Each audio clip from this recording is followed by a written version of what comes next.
चिऊ, आज मी तुला वाल्मिकी रामायण याचा 3रा सर्ग सांगणार आहे. नीट लक्ष देऊन ऐक हं बाळा. चिऊ, तुला माहितीये का, जगातलं पहिलं महाकाव्य रामायण लिहिण्यासाठी साक्षात सृष्टीचे रचयिता ब्रह्मदेव पृथ्वीवर आले होते. काल आपण पाहिलं की क्रौंच पक्षाच्या वधाने दुःखी झालेल्या वाल्मिकी ऋषींच्या मुखातून एक शापवाणी बाहेर पडली. पण तो शाप दिल्यानंतर ऋषींचे मन अस्वस्थ झाले.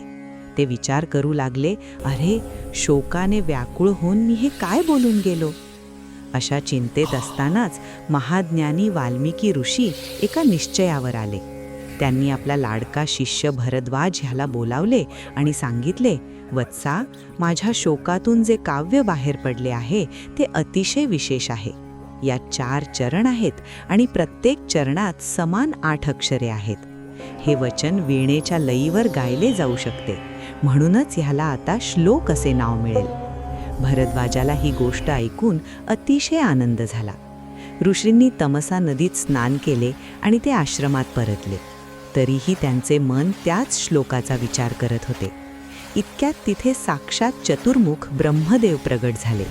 वाल्मिकी ऋषींनी अत्यंत विस्मित होऊन हात जोडले आणि भगवान देवाधिदेवांचे पूजन केले. भगवान ब्रह्मदेव एका आसनावर विराजमान झाले आणि हसून म्हणाले, मुनिवर, तुमच्या मुखातून निघालेली ती वाणी श्लोकरूपच होईल. काळजी करू नका, कारण माझ्याच संकल्पाने तुमच्या मुखातून ती वाणी निघाली आहे. ब्रह्मदेवांनी पुढे एक मोठी आज्ञा दिली. ते म्हणाले, ऋषीराज, आता तुम्ही श्रीरामाच्या संपूर्ण चरित्राचे वर्णन करा. नारदांकडून तुम्ही जे ऐकले आहे ते तर लिहाच, पण माझ्या आशीर्वादाने श्रीरामाच्या जीवनातील ज्या गोष्टी जगाला माहीत नाहीत त्या सर्व तुम्हाला हातावरच्या आवळ्याप्रमाणे स्पष्ट दिसतील. तुमचे एकही अक्षर खोटे ठरणार नाही. जोपर्यंत या पृथ्वीवर नद्या आणि पर्वत राहतील तोपर्यंत तुमच्या या रामायण कथेचा प्रचार होत राहील. हे सांगून ब्रह्मदेव अंतर्धान झाले.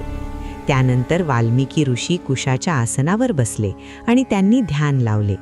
योगबलाने त्यांना रामाचे संपूर्ण आयुष्य एखाद्या चित्रपटाप्रमाणे दिसू लागले.